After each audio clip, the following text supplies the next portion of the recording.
Hello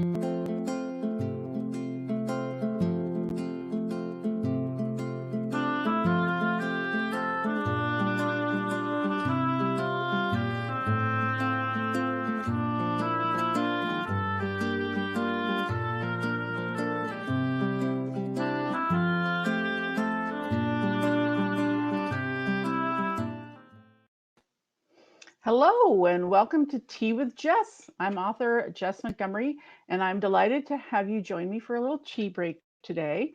As Nana says in my kinship mystery series, life is hard, have tea.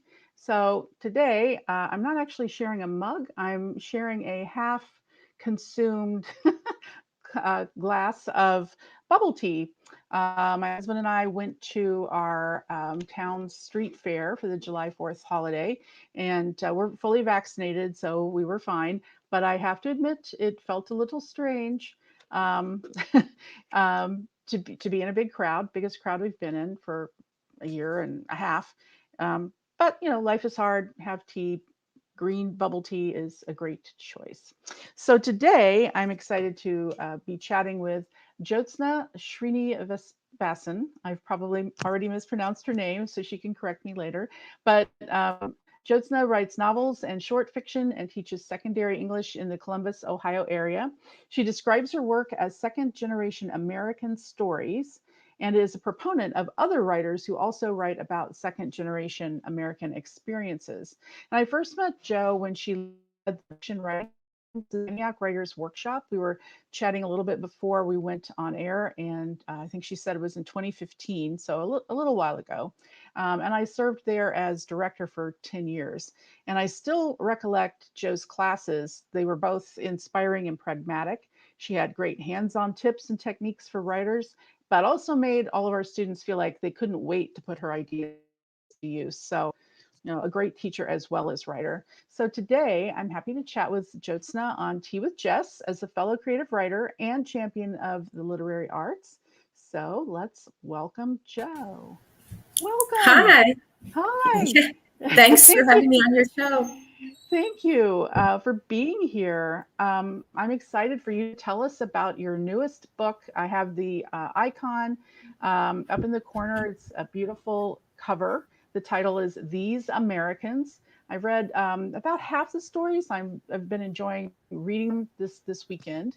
So, and people can find out more about your stories at www.secondgenstories.com. I want people to go visit that website and definitely check out your book. But I want to hear from you what thematically binds these stories and novella in your collection, and how did you decide? So it's a two-part question: what thematically binds them, and how did you decide to focus on shorter forms? Because your previous book was a novel called "And Laughter Fell from the Sky." Mm-hmm. Yeah, so this is a collection of 8 short stories and a novella, as you mentioned. And one thing that binds them together is that they're all about Indian Americans. Mm-hmm. And they're also, a lot of the stories are set in Ohio, which is where I was born and raised, or there's kind of a general Midwestern setting. I may not specify what the setting is, but it's general Midwestern. A lot of the stories have that in common. And the other thing that kind of, the way I organized the stories is I organized it by the age of the second generation character. So in the very first story, the second generation character is not even born yet. It's about a new immigrant woman giving birth. And Yeah, that then, was a fascinating perspective. it's basically my mom. I Yeah, wondered. Yeah. it's basically Okay. my mom, what she told me about my birth and how she felt about it. And also it's very odd. Well, it's autobiographical in the sense it's my mother's story. So, so, and then, so in each story, they're not the same characters, but the age of the second generation is, they grow older. So like in the second story, the second generation character is 7 years old. And by the last one, which is the novella, she's middle-aged and she's got kids of her own and her mom is elderly. So like that. Okay. So there's a progression Mm-hmm. of time, even though the characters are different people, but it kind of Mm-hmm. shows that experience through life of Mm-hmm. of being a second generation American. Yeah, that first Hmm. story, I was really intrigued. I thought, I bet this is her mother's experience. And then I Yeah. also was fascinated by, how much what was the mix of her perception, her experience as an immigrant, as well as the times. So the Yeah. times, make a Yeah. difference of This was what in it's like to the give birth, 60s. It was right? in the 60s. So that's my parents were one of the first Indian immigrants to come over here. So that was a really different experience. There weren't the Indian restaurants and temples and all movies on TV and things like that that you take for granted. They didn't have any of that. I mean, they didn't. My mom couldn't even find proper groceries and that type of thing. So it was really different. Yeah, I bet the grocery thing was a challenge. When I was in high school, my best friend was from a conservative Jewish family, and they kept kosher, and so it was Hmm. hard for them to find in the small town that we lived in. Hmm. Like she would have to travel to Columbus or Cincinnati or have things like flown in or whatever to try to. Yeah. Yeah, Yeah. it's a Yeah. challenge for sure. Yeah. Yeah. So how did you decide to focus on those shorter forms rather than turning it into a novel around one character? Yeah. So, well, first of all, the stories were written over the course of like 15 years. So I guess I've been writing short stories and novel manuscripts at the same time. I have a lot of novel manuscripts that are sitting quietly on my computer, as we all do, as many Yes. writers do. So anyway, yeah, kind of writing them both. And just thought, well, why don't I try putting a collection together and sending it around to contests is what I ended up doing. Smart. Um, Found a small publisher who was super excited about it. And Hmm. yeah, so actually the novella was like originally a novel. And it was not really working that well. I mean, I guess it worked okay, but I think it works way better as a novella. So That's yeah, interesting. that's Yeah. just how it happened. So I'm sure you didn't think to yourself, "Oh, I'm going to write these stories and organize them in this way." I'm guessing you No, didn't. no, So no. at what point did you go, "Hey, wait, I could arrange this in the order of time." Yeah. So and I've written a bunch of stories that are not included. So I had to pick which Right. stories to include. And then one of my inspirations was a book called How the Garcia Girls Lost Their Accents by Julia Alvarez. And she actually organizes it in the opposite direction. So she starts with kind of an Okay. older second generation character, and she goes backwards in time. And at first I tried that, and it just wasn't working for my collection. And I was like, you know what? Let me just do it in chronological order. So, That's yeah, that's how it fascinating. happened. Hmm. Yeah, I've seen you reference that collection in a couple Hmm. of your blog pieces and Yes, one of whatnot. my And favorite books. Hmm. yeah, so now I'm going Hmm. to add that to my to be read pile because Hmm. after I finish your book. Um, so just want to talk a little bit about the form of the novella. Hmm. That's not a form that is as popular as short stories or Hmm. novels, but I'm becoming more fascinated by the idea of a novella. Actually, the other day we have all this ivy growing around our house that's driving me nuts, and I Hmm. sort of exclaimed, "I'm going to write a novella called Ivy, and it'll be about both this ivy that I'm trying to get rid of and about somebody named Ivy." So I don't know if I'll ever do that, but somehow that popped out of my mouth, and I thought, I do think I'm hearing more about novellas. So talk about that art form. Yeah, I guess I've been really fascinated by novellas for a while and really seeking out novellas by women. Hmm. And in fact, because when you think of novellas in English, you think of Mice and Men, or you think of some of those other novellas, popular novellas by men. And, Right. what are the novellas by women? So I've been kind of seeking those out. And for example, Edith Wharton's written a couple of novellas by women. Hmm. The Member of the Wedding by Carson McCullers is a novella. Okay. Like that. So I actually went onto the Wikipedia page. There's a Wikipedia page called List of Novellas. And I'm like, there are no women on here. So I like started adding women authors onto that. So if you're interested in novellas, go to the List of Novellas page on Wikipedia, and you'll see a bunch of them, including some women authors. Actually, a lot of Japanese writers seem to like novellas. So yeah, I do like it because it's like, it's long enough to really explore some characters and some themes, but short enough where you can read it maybe in a couple days. So I just thought I'd try it, I guess. Good for you. Mm-hmm. And now I want to go to that Wikipedia page, and I'll Yeah. be smiling to myself, thinking, "Go, Joe!" You know, Yeah. it takes all of us like working to lift our voices, right? So Mm-hmm. good for Mm-hmm. you. Yeah. So I'm fascinated by you. You've written about this on your website, which is, you know, kind of very clear, secondgenstories.com. Mm-hmm. And you've done essays. So and I've read a few other interviews that you've done, and you like to write about the importance of telling second generation American stories, Mm-hmm. which is both very specific, but is also kind of the quintessential American experience, You know, right? it really is. It really is, Yeah. because when you, so, you know, most of us came here at some point, our ancestors were immigrants. Mm-hmm. Mm-hmm. Oh, yeah. And yeah, and so, but I didn't, you know, when I was a kid, when I was a young woman, when I was in college, I didn't write anything about being Indian American. I didn't know how to write about my culture or heritage. I just thought it was confusing. I thought I was, you know, I would have these characters that I didn't say anything about their heritage. I don't know what they were. I mean, I didn't mention it at all. So then I read a book called The Woman Warrior by Maxine Hong Kingston, which is the classic memoir about growing up Chinese American in Stockton, California. And on the surface, it looks kind of different than, you know, my life, but I really resonated with her difficulty. Kind of, you know, she was pulled in two different directions. Her parents expected her to understand Chinese culture and stories, but she didn't, because she didn't grow up there.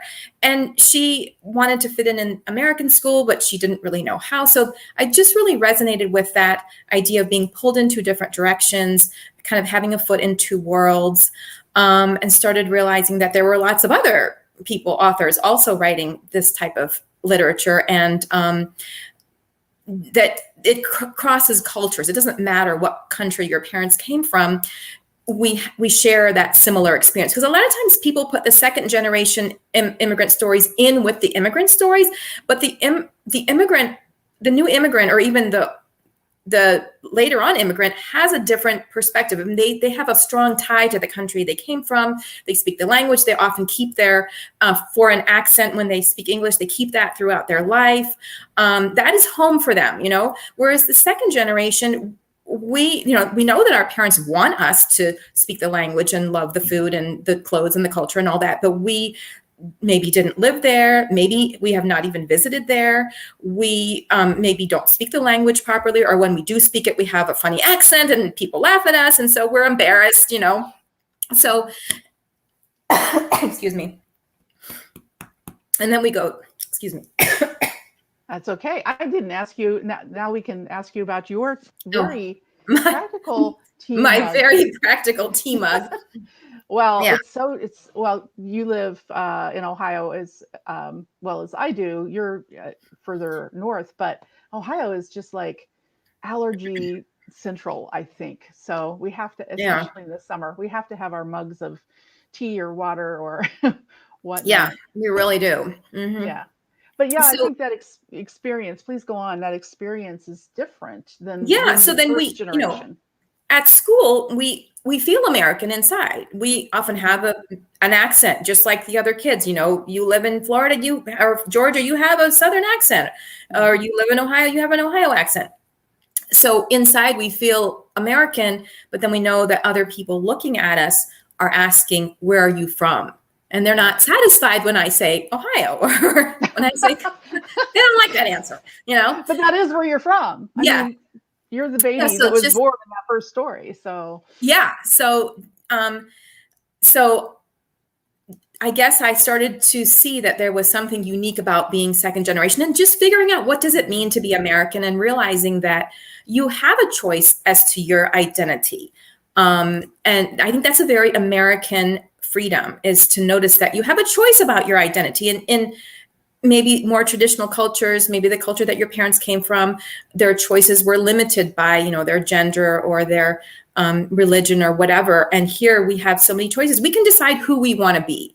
I can see connections with Indian Americans. I can see connections with Asian Americans. I can see connections with people in Ohio. I can see connections with other teachers, so there's lots of different ways to connect with people and to create your identity. And I think that's a very American concept and freedom.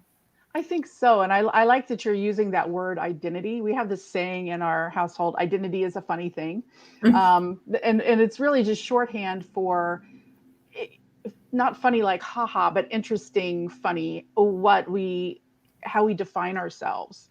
And how you define yourself is going to vary partially based on, are you, descended from indigenous people?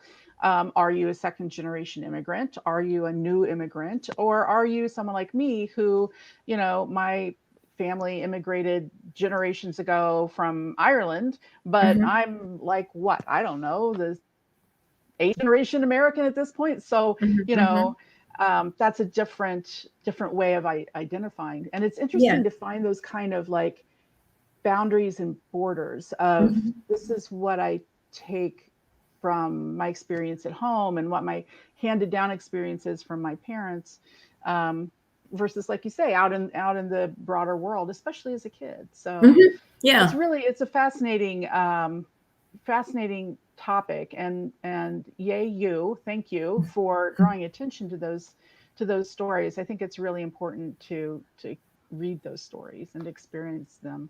So I'm wondering, based on how comfortable you might be, and you've discussed this a little bit already, but how much of your emotional experiences kind of went into your characters, if not directly, but then like filtered into their points of view or reactions to things that happen in the stories? Yeah. So I would say that with all of the stories, there's at least some personal incident or emotion that really happened to me. But at the same time, I do write fiction. I don't write creative nonfiction on purpose. I don't really want to kind of reveal myself and my family and put them all in the spotlight. And so I do like the idea of, creating characters with different parts and pieces, creating incidents that maybe show that same emotion that I had, but it's not this exact same incident. And with a couple of characters, with some of the immigrant characters, I did have to rely on other people's memories or other people's words. So, for example, the first story is about my mom's experiences. And then the novella, one of the main characters is an Indian American woman doctor. So she's an immigrant woman doctor, elderly, looking back at her life. And I actually interviewed some Indian immigrant women doctors about their experiences. And I interviewed my dad. I mean, he's a doctor too, but he's not obviously a woman, but he had some similar experiences. So, and I read some things about experiences of doctors, when maybe in the 60s, 70s, 80s, like that. So those, I had to rely on other people's words and experiences. Interesting. Again, it's interesting where we pull, experiences from. And I always think, like I write historical fiction set in southeastern Ohio. And I mean, sometimes I feel like I'm old enough. I feel that old. Like do I feel it's so old in 20s? Some days I feel that way. But obviously I'm not. So I filter those emotions through my characters, what they're experiencing. So that's always an interesting thing to think about as a writer. You talked about teaching, and I talked about you as a teacher. We had you for a week at the Antioch Writers Workshop, where you taught fiction to our morning classes. And I do remember that experience is very, very good and inspiring. But you teach English for middle school and high school age students. We talked about that a Mhm. little bit before we went on air.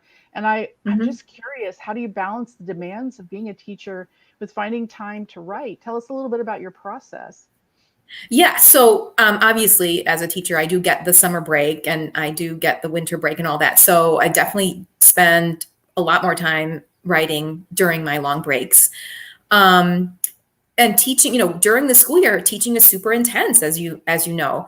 And so, my focus is really on my students and what I need to do to prepare for class. And so I definitely have less time and less kind of mental energy for writing at that point. I mean, I will write sometimes on the weekends, especially if I'm, in the middle of something or if I need to do some revisions or whatever. But I would say it's mostly when I have those long breaks. And I mean, maybe it's an advantage because, I don't have, I mean, none of us, who has unlimited time to do anything, right? But so, Exactly. having that limited time to write, I mean, I guess maybe it helps me to realize, well, I get better do it now because I'm not going to have time later. So it kind of helps me to do what I need to do. So you kind of stay focused, like you Yeah. have to schedule your time. Yeah. Yeah. Hmm. That makes sense. So summer, are you a first thing in the morning kind of writer, or Sometimes, water the I don't flower necessarily, garden and then write, or yeah. And I mean, it kind of just depends. I would say, I mean, I'm not usually a late night. I'm a morning person, so I may start in the morning. One of the tips that I could give people, if you're stuck or stopped, one of the things I do is I'll take a timer and I'll take my pen and paper and I'll set the timer for 10 minutes. Like say I have, I know that I have to write this particular conversation with these two characters and I don't really know what I'm going to say and I'm stuck and I'm stopped. Okay, 10 minutes, write this conversation. I don't care if it's good or bad, just get something on the page and then at least you have something to work with and you can go forward from there. yeah, that is a good tip, and that Hmm. helps for people like me who I don't know if I haven't been diagnosed with adult ADD, but I think I might have it because I'll write for 3 minutes and then suddenly this instinct kicks in of I need to check my email, I need to check the news. No, I don't need to do any of those things. I need to keep going. So I like that idea of a timer. Hmm. That's just a great tip. And you acknowledged and thanked for this the Antioch Writers Workshop in your book, which Hmm. as the former director, I really appreciated, and I know the rest of the writing community from the workshop will appreciate that as well. So, the workshop was all about writing community, and your work Hmm. thematically focuses on the idea of community. So, how important is community to you as a writer, either in general or like writing groups or book groups? What kind of community do you build for yourself as a writer? Yeah, having a writing community is super important. I love to go to conferences like the Antioch conference, um, writing groups, writing friends, um, writing classes. I used to take writing classes when I was younger. So all that is super important. At the same time, I really like having a foot not in the writing world. So when I was in grad school, I decided not to go the route of getting that creative writing degree. I decided not to work in academia. So maybe because I'm used to straddling two worlds, I really like having a foot in the non-academic, non-creative writing world. It just helps me to have a different perspective, maybe even a different perspective in terms of, it's hard writing. You get a lot of rejections. And at least you have this foot in another world where none of that matters and nobody knows. And you're just doing your job. And so, yeah, I do like having kind of two or more different communities with different perspectives. So you're kind of frozen, Jess. I don't know what happened. Yeah. Oh, that's okay. Well, yeah. Oh, I'm back. We'll keep going. Okay. Okay. So did you know that you wanted to write when you were a kid? At what point did the bug bite? Well, I was always fascinated by the written word. I mean, I remember looking at my dad's handwriting and just really, really wanting to know what it said, and loved reading. And I wrote, stories and little skits when I was in elementary school. But I didn't say to myself, well, I want to be a writer, because when I was young, I didn't really, I mean, I just didn't know. I just didn't have a concept that a woman should have a career. You know what I mean? Like, my mother and my aunts were homemakers, and I was like, well, that's what I'm going to be doing. And then later on, people were like, no, you can have a career. And so I was like, oh, well, my dad's a doctor, so I guess I'll be a doctor. So it just took me a while to figure out what this whole thing was about having a career. And so, yeah, I just fell in love with literature in high school and college and decided to pursue that. Great. Anything else you'd Mm-hmm. like to share about your work before we bid adieu to our viewers? Well, I wanted to just mention that I'm hoping that people, even if you're not second generation, even if you're not from a recent immigrant family, I'm hoping that people will see connections. Mhm. Because I think we've all had the experience of, feeling out of place, feeling like we didn't fit in, feeling like we're pulled in two different directions. I mean, that's a universal human experience at some level, I think. And have you read Connie Schultz's new book, The Daughters of Erie I have I haven't, but I remember her Town? talking about the book, and yeah, I'm looking forward to reading it. And you're Yeah, it's a absolutely really right. good book. Yeah, Yeah. that kind And of so it's about, experience. yes, the girl in the book is, from a small town in Ohio, rural town. She's the first in her family to go off to college. So she goes to college. She comes back from college, having graduated, and her dad says, you're always going to be straddling two worlds. And my jaw just dropped. I was like, oh my God, that's a second generation experience, like Yeah. right there. She wasn't from an immigrant, recent immigrant family, but she had that experience, that character. So I think there's lots of different ways to connect. And the other thing, I want to say two more things. I do have reading discussion questions on my website that people can look at if they are interested. And I also have a free lesson plan. It's not just about my book. It's called Becoming American, and it's about immigration, the American dream, what it means to be American. And there's like a lot of choices of literature for middle school or high school teachers. So I hope that will be useful for teachers. Oh, that's fantastic. Yes. Well, thank you for being here and talking about your wonderful book, These Americans. I hope people will find the book, read the book. It's available as ebook and print, right? Well, it's available in print, definitely. I think we're going to have a Kindle at some point. I don't know if Okay. it's up yet, but yeah. So, and ask your library to order it, because I want Mhm. Ohio libraries to be ordering this book and have it available to readers. Absolutely. That's a So, great tip. Yeah. Seek mhm, this book out, These Americans, whether it's at your bookstore or go to your library. And yeah, if librarians get asked to order books, mhm, then mhm, they'll be open to that. So mhm, definitely do that, folks. Because I think it's really important to, you know, um, discover new authors and also these second generation American stories. Even if we ourselves as readers aren't second generation Americans, we all know and are neighbors with and are friends with people who are. So mhm, mhm, and like you say, we've all had that experience of having a foot in two different worlds or feeling a bit like an outsider here or there. So it's mhm, very mhm, relatable mhm. and Yeah. beautifully written. So Thank you so much. oh, you're very welcome. And thank you for being here with us. And everybody, uh, have a wonderful uh, week. Be safe, be kind to one another. Life is hard. Have tea. And I'll see you all next week on Tea with Jess.